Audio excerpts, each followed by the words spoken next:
let's look at the data numbers coming in today in Eurozone. Growth across the Eurozone has fallen to its lowest level in 18 months. Does that threaten the recovery narrative, and are investors worried?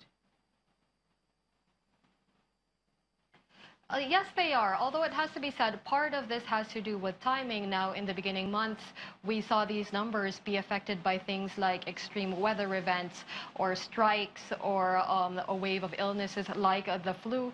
This time around in May, we saw a lot of public holidays that interrupted business.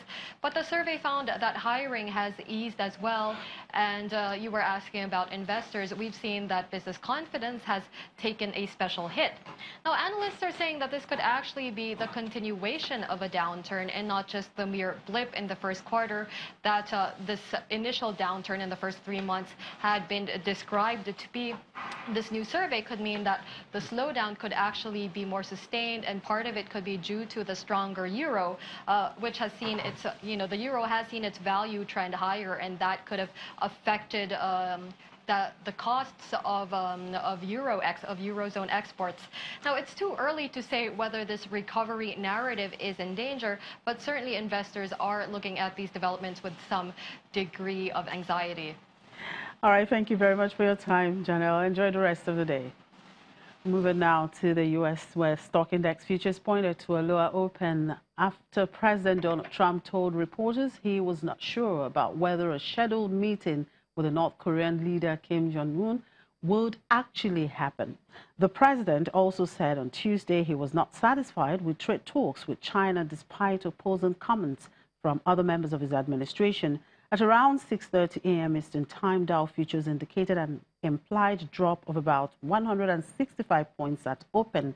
The Nasdaq and S&P 500 futures also indicated a downbeat start to the session for their respective markets.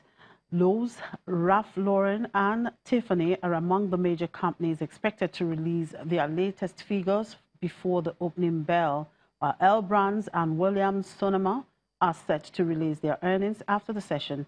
On the data front, there will be flash manufacturing and services PMIs at 9:45 a.m. Eastern Time and new home sales due at 10 a.m. Eastern Time.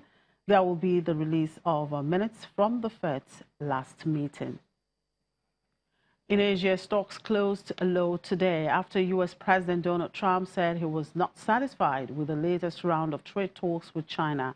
In Tokyo, Nikkei 225 fell 1.18% to close at 22,689 points amid the move higher in the yen. The Kospi erased early losses to edge up by 0.26%.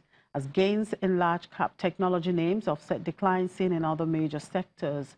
Hong Kong's Hang Seng Index fell 1.42%, hurt by falls in financials and energy. Mainland Stock Index saw similar losses. The Shanghai Composite dropped 1.4% to close at 3,169.24. The smaller Shenzhen Composite slid 1.1% to end at 1,834.72. In Sydney, the S&P ASX 200 slipped 0.16% to close at 6,032.50 as energy names dragged on the broader index.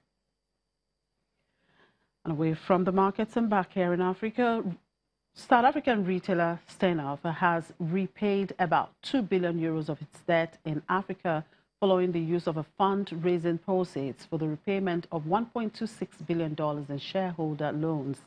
The crisis-hit retailer has been battling for survival after a discovery of irregularities in its books last year. The development led to sell-offs on its shares, wiping more than $10 billion off its stock market value. The group says approximately 2 billion euros of African debt has been paid off since January 2018. Steinhoff Africa Retail says its African debts are nearly consummated, except for the working capital facilities of its automotive business and the African Properties Division. And South Korea has pledged to provide $5 billion financial cooperation package over the next 2 years to aid economic development in Africa. The deal was signed on the sidelines of the 53rd annual meetings of the African Development Bank holding in Busan, South Korea. President of the bank, Dr. Akinwumi Adesina, explains some of the areas the investment will be channeled to. Korea is at the top of the world when it comes to being fast in internet, #1 in many of the areas. So Korea is actually well positioned to support Africa in its drive for a digital economy. And so these are some of the summaries of the things that we talked about. And I'm just very delighted with the announcement that has just been made by His Excellency Deputy Prime Minister just now about QuadFed.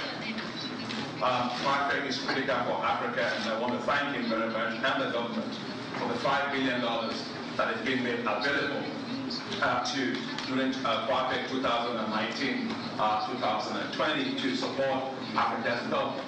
Secondly is the Deputy Prime Minister identified all the areas that we all agree on, but I just wanted to focus on the Tech Core program, which he mentioned. This is what we are going to sign just shortly, in which the whole idea is how do we exchange high-tech young people between Korea and Africa, Africa and Korea, the skills that we need for the fourth industrial revolution, be all around computer sciences, information technology, robotics, artificial intelligence, quantum computing, and all of those. These require new skills. And so we as a bank are investing heavily in universities of science and technology across Africa. We have some universities that are called the Nelson Mandela Universities of Science and Technology. We have just had an excellent discussion with the African Mathematical Sciences Institute, which will help to essentially develop, if you wish, the next Einsteins for Africa. That is in the whole area of mathematics, quantum computing. Africa will be leaders in this area from those kind of investments that we want to make. And finally, just to say that at the end of the day, it's not just the skills that matter. It's how we link the skills to the industries. And that's why the bank, African Development Bank, is going to be investing in what we call skills enhancement zones. These are going to be zones where young people come out of universities, they go through the ICT parks, they're exposed to a series of experiences in different types of industry, and from that, some of them can become entrepreneurs, some of them will be able to enter the labor market and be able to also join industries. After the break, Rwanda hangs tough on used clothes ban despite U.S. threats to withdraw AGOA benefits.